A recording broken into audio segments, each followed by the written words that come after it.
Alors bonsoir sur ces belles images de Budapest.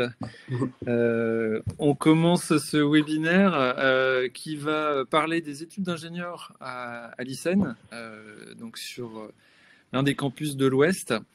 On va être avec Elora et Arthur qui sont tous les deux en cycle généraliste, ce qu'on appelle le CGSI chez nous. Bonsoir Elora. Bonsoir. Et puis Arthur. Bonsoir Bonsoir. Arthur. Voilà, donc j'espère qu'on n'aura pas de soucis de connexion comme on a pu avoir tout à l'heure. On a une petite demi-heure pour parler. Voilà, l'idée c'est qu'il n'y ait pas de professeur, il n'y ait pas d'enseignant, donc on peut dire autant de bêtises qu'on veut, mais on va essayer de donner le maximum d'informations sur comment ça se passe le cycle généraliste, que ce soit à Nantes, à Brest ou à Caen. Sur les campus de l'ICEN. Elora, tu es à Nantes, c'est ça?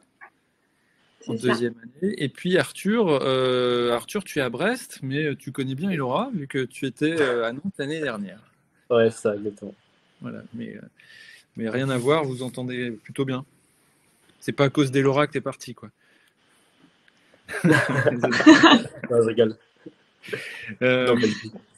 Donc, si vous, il y a une quinzaine de participants a priori aujourd'hui.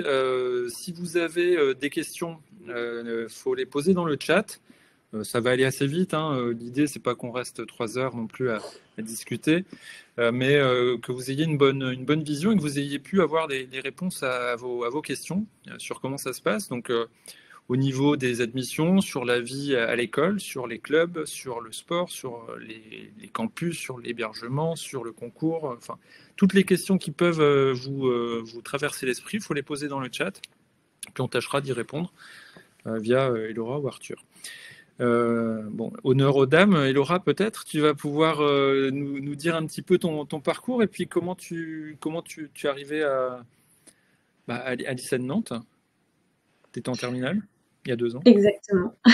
J'étais en terminale il y a 2 ans. Moi, j'étais en terminale généraliste au lycée Charles Péguy de Gorges, donc pas très loin de Nantes. Et j'étais avec les spécialités maths et physique-chimie. J'avais l'option maths experte et j'avais la section européenne. Donc, je faisais en plus de la physique-chimie en anglais. Et j'avais des cours d'anglais supplémentaires par semaine. Et puis ensuite, au moment de mes études supérieures, je suis allée à l'ISEN de Nantes, du coup, parce que pour plein de raisons différentes, mais surtout parce que j'étais un peu attirée par l'informatique, mais je le connaissais pas assez pour pouvoir en faire mon métier pour l'instant. La seule informatique que j'avais eue, c'était du Python dans mes spécialités. Donc, j'étais intéressée par l'ISEN pour ça. Et puis aussi pour le concours Puissance Alpha, qui permet de mettre un vœu et de mettre plein d'écoles sous un seul vœu, ce qui était quand même plutôt pratique. Ouais. Et donc, tu avais demandé donc, le cycle généraliste. Tu avais demandé d'autres cycles aussi? Ouais, j'avais demandé, je crois, tous ceux qui étaient sur Nantes et j'ai choisi au moment de mes résultats Parcoursup. Ouais, d'accord. Tu étais admise dans tous les cycles? Oui. Ouais. C'est pas forcément le cas à chaque fois. On peut être admis dans un cycle et pas dans l'autre. Ok, très bien. Bon, on reviendra discuter un petit peu de ton parcours, vu que en terminale, tu avais la totale, on va dire, avec maths physique, option expert et Europe. Arthur, toi, tu étais plus light dans tes choix d'options? Ouais, c'est exactement ça. Donc moi, j'étais au lycée Saint-Stanislas à Nantes et j'avais les spécialités donc maths et physique, mais sans maths experte et ni option européenne. Donc, ouais. Et j'explique aussi mon parcours après Puissance Alpha. Ouais. Comment t'es arrivé à l'ICEN? Enfin, t'es pas arrivé par hasard? Ouais, non. A priori. Globalement, j'étais intéressé par les matières scientifiques, donc maths, physique, tout ça. À la base, moi, j'étais plus orienté vers des études dans la santé, donc je m'étais inscrit sur Parcoursup sur médecine, Mais je m'étais aussi inscrit sur les concours Puissance Alpha pour accéder à des écoles d'ingénieurs parce que ça m'intéressait aussi. Et puis au final, mon choix portait sur les écoles d'ingénieurs et notamment l'ICEN. Ouais, d'accord. Il y a beaucoup d'étudiants comme ça. Alors, je ne sais pas si c'était dans votre promo, mais en tout cas sur Brest, il y en a beaucoup qui ont ce choix cornélien à faire entre médecine ou ingénieur. C'est vrai qu'après une terminale scientifique, c'est les deux grands choix. Bon, on a les technologies de santé, on va pouvoir peut-être parler de la suite avec toi, mais c'est un des débouchés aussi qu'on peut avoir. Ouais. Il y avait une petite partie. Moi, j'aimerais bien savoir ce que vous faites un petit peu en dehors des cours également. Je sais que toi, Arthur, tu fais partie d'un drôle de club. Alors, les clubs, il faut savoir que c'est des clubs. C'est obligatoire pour vous d'intervenir dans un club dans la vie de l'école? Comment ça intervient? En quoi c'est obligatoire? C'est obligatoire parce que en fait, chaque année, notamment dans le cadre de la FHS, la formation humaine et sociale, on doit faire un certain nombre d'heures dans les clubs de l'école. Nous, à Nantes, en première année, c'est 15 heures, en deuxième année, c'est 50 heures, et en troisième année, c'est 60 heures. Et à partir de la quatrième année, on arrête, et juste les clubs qu'on avait, on les transmet aux générations futures, en fait. Donc, c'est juste les heures qu'on doit faire à l'année. Ok. Et donc, toi, Laura, tu es sur un super club aussi, à Nantes. Tu es la présidente, non, c'est ça, d'un club? C'est ça, c'est ça. Moi, je suis sur 2 clubs sur Nantes. Je suis présidente du club Pom Pom. Donc, on fait des petites chorégraphies régulièrement aux afterworks de l'école, etc. Et je suis aussi au BDE. Je suis au pôle partenariat club du BDE. Donc, avec toute l'équipe, c'est à nous de gérer les différents partenariats qu'on pourrait avoir avec des entreprises. Et aussi de gérer tous les clubs de l'école parce que tous les clubs de l'école sont sous la tutelle du bureau des étudiants. Ouais. Ok. Et donc toi, Arthur, le nom de ton club, on va... Moi, le nom de mon club s'appelle What the Flub. Et donc, c'est un club qui a été créé pour permettre de faire des activités un petit peu décalées de ce qu'on peut rencontrer d'habitude. Donc, ça permet de divertir les gens en faisant d'autres activités de ce que peut proposer le BDE, par exemple. D'accord. Alors, Tom demande dans le chat, il y a quoi comme club de dispo? Il y en a une multitude. Ça peut changer aussi chaque année, mais une petite rapidement, Arthur, de tête. À Brest, en tout cas, déjà, il y a le bureau des élèves, BDE, le bureau l'intégration, le club Gala qui organise le Gala chaque année. Il y a un club glisse qui, lui, fait des activités donc, autour de la glisse, donc tout ce qui est skate, surf notamment, vu qu'on est à Brest.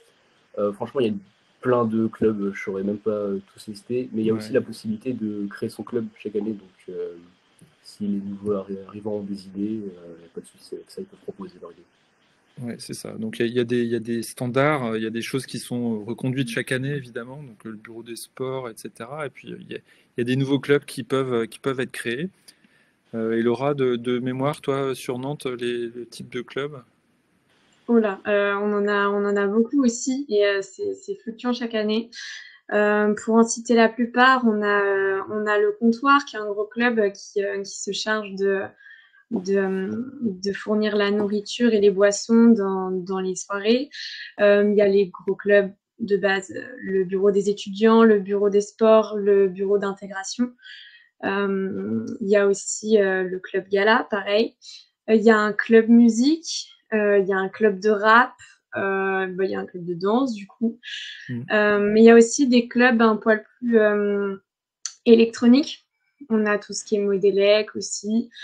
Mais si vous voulez voir à peu près tous les clubs qu'il y a, faut pas hésiter à aller sur Instagram, notamment si vous suivez les clubs des différents BDE, des campus. Le plus souvent, tous les clubs ont un compte et se suivent entre eux. Donc, vous pouvez avoir une idée de ce qu'il y a. Ouais. Le club ELEC avait fait un drone. Il y avait eu une démonstration lors d'une porte ouverte, je crois. Bon, et alors, on va pas parler que des clubs non plus. On va peut-être voir un petit peu comment se déroule une semaine type, Elora, en cycle généraliste. Alors, il y a un tronc commun, faut peut-être le rappeler, il y a un tronc commun aux études d'ingénieur à l'ICEN. Donc, vous êtes dans une prépa intégrée, donc il y a des maths, de la physique, des sciences de l'ingénieur, et puis il y a toute un complément de cours en FHS, etc. Comment ça se répartit enfin, comment ça se passe une semaine type à l'ICEN Nantes, en l'occurrence? Alors, toutes les semaines se ressemblent pas, parce que la majorité des cours ne sont pas placés au même endroit. En fait, on n'a pas un emploi du temps qui est fixe chaque semaine. Chaque semaine, on regarde notre emploi du temps et on peut avoir des cours qui se répartissent du lundi au vendredi de 8h à 18h. Et donc, les cours qui sont pas forcément fixes, on a des maths, la physique, les sciences de l'ingénieur, qui sont nos plus grosses matières. C'est que des cours de 2 heures qui sont répartis sur toute la semaine. Après, on a de la FHS et de l'anglais. Donc, c'est la formation humaine et sociale. La FHS, c'est ce qui nous... C'est là où on apprend en gros à s'exprimer à l'oral comme à l'écrit, où on a un peu de culture générale, de culture économique aussi, etc. Et en fait, ces deux cours sont en miroir, c'est-à-dire que sur toute la promotion, on est séparés en plusieurs groupes. Et pendant que certains sont en anglais, les autres sont en formation humaine et sociale, et on inverse sur les 2 heures d'après. Donc eux, le plus souvent, c'est fixe dans la semaine. On sait que nous, à un moment de la semaine, on va avoir cours d'anglais, de formation humaine et sociale. Nous, en l'occurrence, en deuxième année, c'est le vendredi matin. Et puis, on peut avoir aussi des cours d'informatique, parce qu'on en a aussi en généraliste. Et on a aussi, une fois par semaine, on a des DS. On a des devoirs surveillés. Donc, c'est une plage horaire qui est fixée. En première année comme en deuxième année à Nantes, c'est le mardi après-midi, en début d'après-midi. Et donc, on sait chaque semaine qu'on va avoir un DS à ce moment-là. On le sait à l'avance quel DS on va avoir. On sait sur l'emploi du temps qu'on va avoir un DS de maths cette semaine-là, un DS de physique l'autre semaine. Et en plus de tous ces petits DS-là, on peut avoir des contrôles qui sont placés aléatoirement par les professeurs sur leur temps de cours. D'accord. Ok. Ça représente combien d'heures? Enfin, toutes les journées sont pleines? C'est quoi l'amplitude horaire? Vous commencez à 8 heures? Déjà, ça peut s'étaler de 8h à 18h, avec, comme au lycée, une petite pause d'un quart d'heure entre les cours. Et le midi, une pause de 1h15. On finit à 12h15 et on reprend à 13h30. Et ça dépend franchement des semaines, parce qu'en fait, le volume horaire qu'ont les professeurs à faire, ça s'étale, je crois, sur tout le semestre. Et donc, certains professeurs vu qu'ils ont plusieurs établissements, ils s'arrangent avec l'administration. Donc, des fois, on a des semaines qui sont un peu plus calmes. Et des fois, on a des grosses semaines où on fait un peu du 8h, 18h toute la journée. Mais il y a toujours le jeudi après-midi qui est disponible pour tout le monde, parce que c'est là qu'il y a le sport universitaire, c'est là qu'il y a les cours de sport, et c'est là qu'on peut faire des clubs. D'accord. Ok. Ça se passe pareil sur Brest, Arthur? Non, sur Brest, c'est quand même relativement différent. Déjà, comparé à Nantes, on a un emploi du temps qui est beaucoup plus fixe. Quasiment toutes les semaines, en fait, on a les mêmes cours. Donc, globalement, le lundi, c'est plus dédié à tout ce qui est TP. Donc, TP en Python, en sciences d'ingénieur ou en physique. Et donc, comme à Nantes, par contre, on a un volume horaire donc, quasiment tous les jours entre 8h et 18h. On a aussi un DS. Nous, la plupart du temps, c'est le samedi matin, par contre. Oui. Bon, faut pas avoir peur avec ça, mais on s'y fait vite. Qu'est-ce que je peux dire? Globalement, les horaires de cours, c'est 10 heures de maths. Pareil pour la physique, 10 heures. Pour les sciences d'ingénieur, c'est plus 3 à 4 heures. Python, c'est 2 heures. FHS 2 et anglais 2. Et pour les matières, du coup, c'est exactement les mêmes que celles qu'à Nantes. Ouais. Et aussi, petite particularité sur Brest, on a des cols les soirs, donc 2 par semaine. Donc ça peut être des cols de maths, cols de physique, cols de sciences ingénieurs et cols d'anglais. Donc on a un coloscope distribué en début d'année qui nous répartit donc toutes les différentes cols au fur et à mesure de l'année. D'accord. Est-ce que tu peux expliquer ce que c'est une colle pour les lycéens qui nous regardent? Parce qu'une colle au lycée, c'est pas tout à fait la même chose qu'une colle, une colle d'ingé. Non, c'est pas du tout la même chose. Donc une colle, c'est une interrogation orale, donc qui se fait dans la matière qui est donnée. Et globalement, donc on est à peu près 3 dans un groupe de colle. On est attribué donc à un enseignant et il va nous poser du coup une question sur le chapitre en cours, donc qu'on voit actuellement. Et puis voilà, c'est une interrogation, on a un exercice à faire et puis on le résout au tableau. Les cols sont évaluées, elles comptent dans la moyenne, mais ça représente plus un entraînement qu'une évaluation, je trouve. Ouais. Ouais, c'est un moment où vous êtes en petit groupe, en très petit groupe avec le prof, quoi. Et, oui, c'est ça, exactement. Ça permet de s'entraîner pour le gros DS éventuellement. Ouais, ces cols sont effectivement, il n'y en a pas à Nantes, il y en a à Caen et il y en a à Brest. Donc ça, c'est spécifique à Nantes. Très bien, super. Moi, je voulais voir un petit peu comment vous étiez aussi logé, parce que c'est une question qu'on a souvent de la part des lycéens. Comment ça se passe? Est-ce que c'est difficile? Est-ce que faut s'y prendre à l'avance, etc. Donc, comment ça s'est passé pour toi, Arthur? Alors, avant, tu étais sur Nantes, maintenant, tu es sur Brest cette année. Ouais, ça, avant, j'étais sur Nantes et j'ai pris ma décision de venir sur Brest, donc on va dire fin mai, début juin. Donc j'étais un peu en avance sur les résultats de Parcoursup parce que je savais que après les résultats, il y allait y avoir beaucoup de demandes sur Brest. Et pour ma part, ça m'a pas particulièrement posé de problème. J'ai trouvé un logement en pas beaucoup de temps, franchement. Donc ça va. Ouais, ok. C'est plutôt, enfin, t'es un cas à part ou c'est plutôt facile dans le coin, à ton avis? J'ai envie de pas trop discuter honnêtement, mais j'ai pas l'impression que ça représente un problème. Il y a, pour l'instant, je pense qu'il n'y a pas énormément de demandes étudiantes sur Brest. Ça commence à se développer de plus en plus, mais la demande n'est pas très importante. Donc, pour trouver des logements, Ouais. c'est tout à fait faisable. Il y a des logements à côté de l'école? Oui, il y a des logements à côté de l'école. Moi, je suis pas à côté de l'école. J'ai décidé de prendre un logement un peu plus loin. Mais oui, il y a pas mal de logements et puis c'est facile aussi d'en trouver par ici. Ouais, d'accord. Comment ça se passe le logement pour toi, Laura?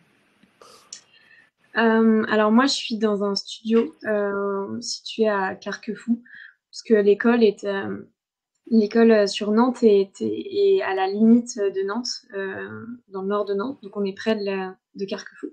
Ouais. Et j'ai un studio là-bas qui est à 5 minutes en voiture de l'école, donc j'ai pas trop de problèmes. Après, sur Nantes, il y a pas mal de résidences étudiantes juste à côté de l'école, parce qu'en fait, il y a à un arrêt de bus de notre école, il y a le campus de la Chantrerie, qui est un campus qui regroupe plein d'écoles.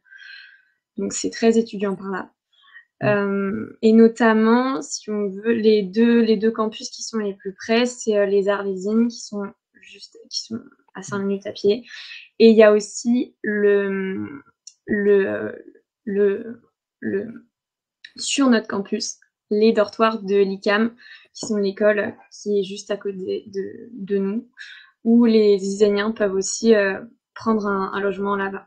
Ouais, c'est vrai. On est sur le même campus que l'ICAM, dans un beaucoup plus beau bâtiment, on va le dire. On est entre nous. Non, il est plus récent, le bâtiment ISAN, évidemment. Oui. Il a été livré en 2020, donc il est vraiment tout neuf. Edgar demande quelles sont les différences entre le cycle généraliste et une prépa classique type MPSI. Alors, et Laura, les différences, tu les aurais en tête? Oui, bah, c'est une question qui revient souvent quand on va faire les salons, etc.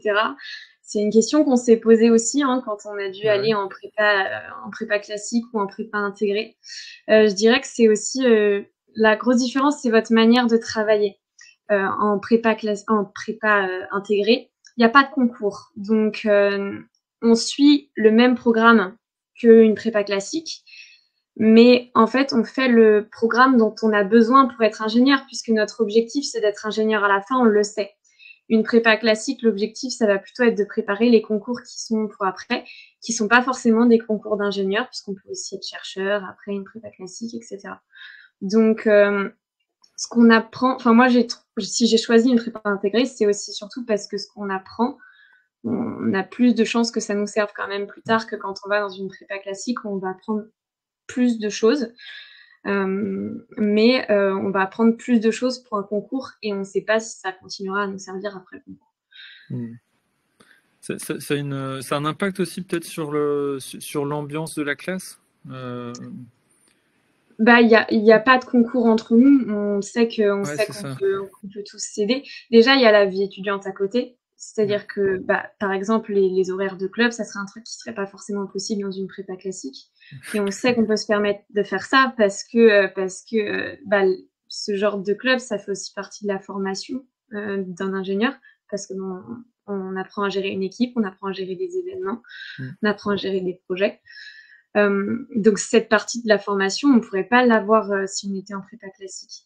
Et puis au sein de la classe et au sein de l'école en général, bah c'est pas la même ambiance parce que on s'aide tous. Il faut savoir que en tout cas sur Nantes, l'école elle reste ouverte jusqu'à 22h. Donc de 18h à 22h, on peut rester travailler avec l'ensemble du reste de la classe. Et nous, on sait très bien que les avant-veilles, les veilles d'évaluation, on révise tous en classe entière sur un tableau, tous ensemble dans une classe. Ouais. Après, le programme, Arthur, en fait, la différence, on parlait tout à l'heure avec l'école qu'il y a à Nantes et l'école qu'il y a pas à Nantes et qu'il y a à Brest. En fait, la raison, elle est super technique, c'est que les profs de Brest, ce sont des profs de classe MPSI, qui sont payés par l'éducation nationale. Et en fait, c'est un peu technique, mais ça veut dire que le CGSI à Brest, c'est une vraie, on va dire, MPSI. Mais si vous voulez, c'est un parcours sécurisé, quoi. Il n'y a pas de concours à la fin. Mais en revanche, c'est le même programme qu'en MPSI. Alors après, il y a des petits ajustements sur ce que tu disais, et Laura, il y a des chapitres qui, tout le monde sait, ça sert à rien. Bon, bah, on passe plus vite, quoi. Enfin, ça, c'est parce qu'il n'y a pas de prof qui. Mais voilà. Mais grosso modo, il y a un ajustement sur la praticité des cours, enfin, sur le côté concret, en fait, qui peut vous servir par la suite. Oui, c'est ça. Toi, tu avais eu, vu que Arthur, tu avais hésité entre médecine, où il y a là un espèce de mur de concours au bout, enfin, dès la première année. Là, effectivement, tu n'aurais pas eu la même première année dans l'enseignement sup. Ah non. Ouais, ça, c'est quelque chose qui t'a aussi aiguillé?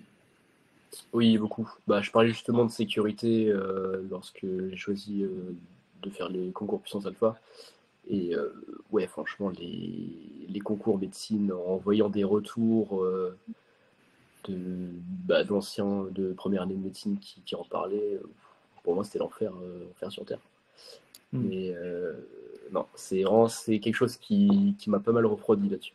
Et c'est pour ça, du coup, que l'ISEN, sans concours, sans réelle pression, on va dire, c'était mieux. Ouais, c'est comme au lycée, en fait, ou enfin, c'est quoi la différence avec la classe du lycée?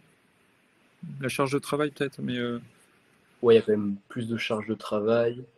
Et en tout cas, à Brest, pour valider un semestre, on doit avoir 10 en moyenne générale. Donc en comptant toutes les matières, forcément toutes les matières n'ont pas le même coefficient. Mais en fait, finalement, par rapport à lycée, ça change pas grand-chose, à part qu'on doit vraiment valider chaque semestre et non pas une année. Ouais. Oui, ça c'est récent. Mais bon, si tout le monde est bon, tout le monde passe, quoi. C'est ça le. Oui, c'est ça, avec, le truc à avec un retenir. peu de travail régulier, c'est pas insurmontable. Ouais. Ok. Une question de Tom. Il est en première année générale avec les spécialités. Alors, il est en première générale, pardon, avec des spécialités maths, physique, NSI. Quelle matière est conseillé d'abandonner pour aller à l'ICN? Alors, t'avais quoi en première, toi, Arthur? Moi, j'avais maths, physique et SES. Et SES. Et t'as abandonné SES. Ouais, c'est C'était ça. donc assez simple. Et Laura, Mm. tu voulais faire ingénieur et tu avais aussi une troisième option qui était une troisième spé qui était moins Moi, scientifique. ouais, j'avais cinéma audiovisuel, moi, en troisième spécialité. Ouais, d'accord. Donc, donc là, le choix était vite fait. Si vous vouliez intégrer une école d'ingénieur, il fallait plutôt enlever vos deux spé. C'était assez Mm. évident. Euh, Qu'est-ce que vous, en tant qu'étudiant, vous recommanderiez à Tom, maths, physique, NSI, qu'est-ce qu'il garde? Faut qu'il enlève la matière qu'il aime le moins. Hmm. C'est bête à dire, mais là, il a 3 matières scientifiques, donc quoi qu'il arrive, le concours, il pourra le passer. Après, effectivement, s'il continue en généraliste, vaut mieux qu'il garde physique. S'il va plutôt en informatique, vaut mieux qu'il garde NSI. Mais le meilleur conseil qu'on peut lui donner, c'est d'enlever celle qu'il aime le moins, parce que dans celle qu'il préfère, il va forcément plus s'investir. S'il s'investit plus, il aura une meilleure note. Et à la fin, il y a quand même, malgré le concours puissance alpha, il y a quand même une grosse partie de l'admission qui est sur dossier. Donc, la matière où il sera le meilleur et où il y aura les meilleures appréciations parce qu'il s'investit beaucoup sera le mieux. Ouais, d'accord. C'est un bon conseil. Arthur, la même vision ou... Ouais, j'aurais dit à peu près la même chose. Bien sûr, le fait d'aimer la matière, ça joue énormément. Mais faut pas oublier qu'il y a un assez bon niveau quand même en première année. Donc, par exemple, s'il aime pas beaucoup la physique et qu'il abandonne, bon, c'est jouable, mais ça risque d'être plus compliqué parce qu'il y a des notions qui vont être abordées qui vont pas être très simples au premier abord. Ouais. Mais bon, après, de toute façon, c'est comme a dit Laura, c'est 3 matières scientifiques et avec les 3, on peut totalement passer le concours et être accepté à l'ICEM. Donc, Ouais. pas de souci. Après, ça reprend à zéro. C'est pas parce qu'on aura fait un peu de NSI en terminale ou un peu de physique qu'on aura une avance gigantesque. Hein. Ça va durer 15 jours l'avance et puis après c'est fini. Donc faut pas non plus se mettre trop de pression là-dessus. Faut pas oublier non plus que l'épreuve de maths, c'est la seule épreuve obligatoire au concours. Le reste, enfin, c'est la seule épreuve. Vous êtes sûr en tout cas d'avoir l'épreuve de maths. Donc c'est aussi, ça peut être intéressant de la garder, maths, après physique, NSI, effectivement. Ça dépend vers quoi tu souhaites te diriger, Tom, si tu as déjà des affinités particulières avec une matière ou avec une autre. Quel poids dans le semestre en maths physique, demande Johan. Ben, un gros poids, hein. Un poids lourd. Quel poids? Quel poids, ouais, quel volume horaire? C'est plus de la moitié, sans doute, non? Ah Oui, oui, oui. largement. Je crois qu'il y a, oui, il y a 20 heures sur 28 ou 30 en tout. Mm. Donc c'est un bon 2 tiers en maths physique. Mm. Non, faut être prêt à faire 10 à 12 heures de maths par semaine. Ouais, c'est ça. Horaire et validation de moyenne. Oui, il faut avoir combien pour avoir son semestre? Il faut 10, non? Ou 12? Alors, nous, à Nantes, il faut en fait, ça fonctionne par module et on est obligé d'avoir 10 de moyenne dans le module à chaque semestre. Et les maths, ça compte pour un module à eux tout seuls. Donc, il faut absolument avoir plus de 10 de moyenne à chaque semestre en maths. Et si on n'a pas? Parce que je Et sens si on n'a la question pas, arriver. si on n'a pas, on va au rattrapage. Les rattrapages, c'est les premiers jours des vacances. Ça marche sur 2-3 jours. On a le droit à 3 rattrapages maximum. Et si jamais c'est pas validé, on a plusieurs possibilités. Si jamais c'est pas validé après le rattrapage au premier semestre, mais qu'on réussit à avoir notre deuxième semestre, on a la possibilité de refaire un rattrapage au deuxième semestre. Si par contre c'est pas validé au 2e semestre ou que c'est vraiment pas validé du tout, là on redouble en fait. On redouble l'année et on est obligé de refaire tous les modules où on n'a pas réussi à avoir 10. Mais il faut savoir que si on a 9,8, etc., on peut, le jury du conseil de classe peut nous arrondir notre moyenne et nous la mettre à 10 sans passer par la case rattrapage. D'accord. Ok. Très bien. Je vous avais dit qu'on pourrait dire des choses qu'on n'aurait pas dites si les profs étaient là. Mais effectivement, il y a toujours un aspect humain aussi derrière chaque dossier. Edgar demande quelle est la charge de travail à la maison en général, et est-ce que c'est plus sous forme de projet ou bien de devoirs classiques à rendre? Ah oui, ça évolue en fait au fil du temps, mais comment ça se passe vous en première et deuxième année? Laura Oui, ça dépend. La charge de travail, il y en a, hein, c'est évident. C'est difficile de dire s'il y en a plus ou moins qu'au lycée, parce qu'il y a des gens qui travaillaient beaucoup au lycée et d'autres pas beaucoup. Mais il faut que tu travailles, il faut travailler. Ça c'est croire qu'on peut aller en ingénieur sans même relire ses cours, c'est pas possible. Après, ça reste raisonnable. Sous forme de projet, ça nous arrive. Le plus souvent, on nous prévient. Il y a des projets à la fin de chaque année. En tout cas, en première et deuxième année, c'est le cas. On a des projets notamment en Python à la fin de la première année sur Nantes. Et après, c'est libre cours aux professeurs. On n'en a pas eu plus que ça à Nantes en première année. En deuxième année, par contre, on a commencé l'année avec un projet interdisciplinaire maths, physique, informatique et sciences de l'ingénieur. Donc ça dépend des fois. Majoritairement, on est quand même tout seul pour pouvoir travailler en généraliste, mais ça arrive qu'on soit en groupe. Et Arthur, un mot à rajouter peut-être sur la charge de travail et puis la forme du boulot que vous avez à faire? Oui, globalement, c'est la même chose. Donc, une charge de travail assez importante, quand même, pas mal de travail personnel à faire donc en dehors des cours. Après, pour ce qui est projet, à Brest aussi, on a le projet Python. Et un projet qu'on a en plus aussi par rapport à Nantes s'appelle le TIPE. Donc, c'est un acronyme, je ne saurais même pas dire. Mais donc, c'est un projet qu'on doit faire sur tout le long de l'année. On a un volume horaire de 2 heures par semaine. Et cette année, c'était donc un projet sur le thème jeux et sport, dans lequel on doit inclure du coup des notions de physique, de maths, de sciences d'ingénieur. Et voilà, donc moi je trouve ça super intéressant comme projet.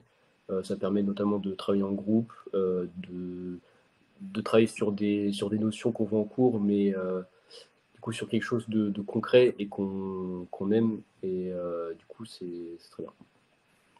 Ouais. Ok. On a aussi le TIPE sur Nantes.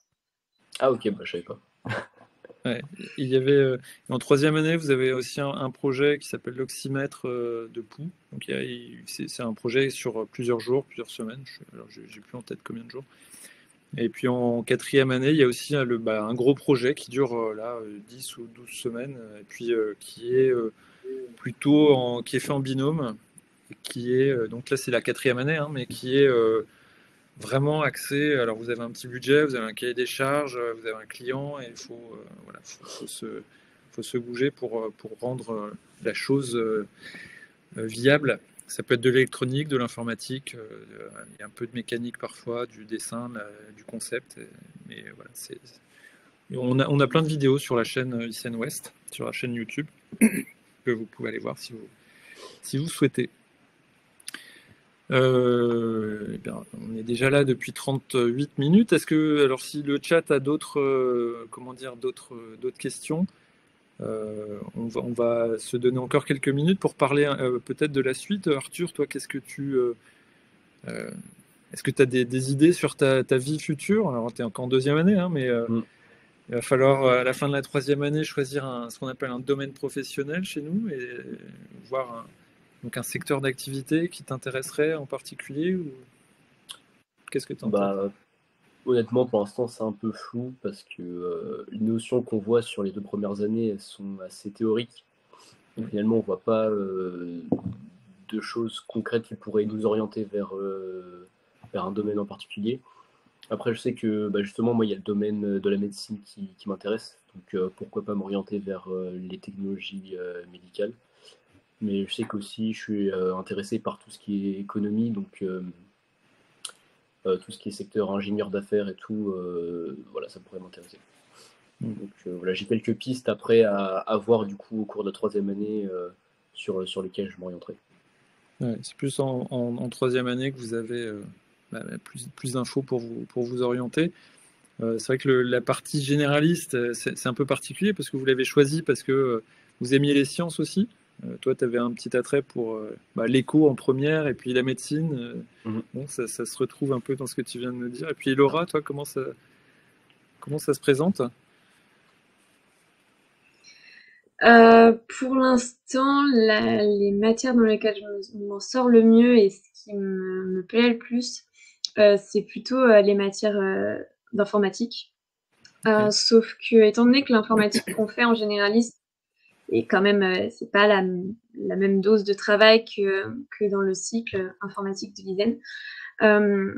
Je sais pas trop pour l'instant, mais étant donné qu'en 3e année, on est un peu plus tous mixés dans les cycles, je vais faire plus d'informatique en 3e année et je pourrais valider mon choix sur l'informatique l'année prochaine ou pas.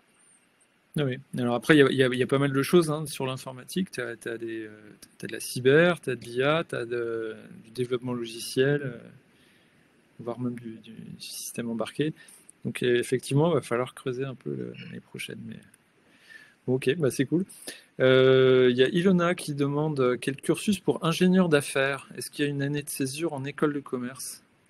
Alors, est-ce que tu je vais peut-être lui répondre. Ilona, en fait, on a tous les domaines professionnels en fait sont accessibles après un cycle généraliste. En fait, après n'importe quel cycle que tu vas choisir après ton baccalauréat, quand tu vas rentrer à l'ICEN, tu vas avoir le choix entre plusieurs cycles, et donc le cycle généraliste dont on parle là, mais il y a aussi un cycle informatique, un cycle économie, un cycle biologie santé, etc. Et tous ces cycles-là vont pouvoir mener au même domaine professionnel, donc aux mêmes spécialités en années 4 et 5. Donc quoi qu'il arrive, quoi que tu choisisses en première année post-bac, tu pourras accéder au domaine professionnel ingénieur d'affaires. Donc ça, il ne faut pas trop te bloquer là-dessus. Tu peux faire n'importe quel cycle. Il y a un cycle qui s'appelle quand même le cycle économie numérique et technologie, qui est un cycle où on donne déjà plus d'input, de cours sur tout ce qui est économie, marketing, communication, donc plus en lien, et gestion de projet, tout ce qui est un petit peu plus en lien avec l'ingénierie d'affaires. Donc ça, c'est le cycle économie numérique et technologie. Il y a aussi quelques cours en anglais dans ce cycle-là. Donc ça, c'est très axé sur l'international. Et puis, effectivement, l'année de césure, elle se fait en général entre l'année 4 et l'année 5. Elle peut se faire dans une école de commerce. Ça dépend ce qu'on entend aussi par année de césure. On a une année de...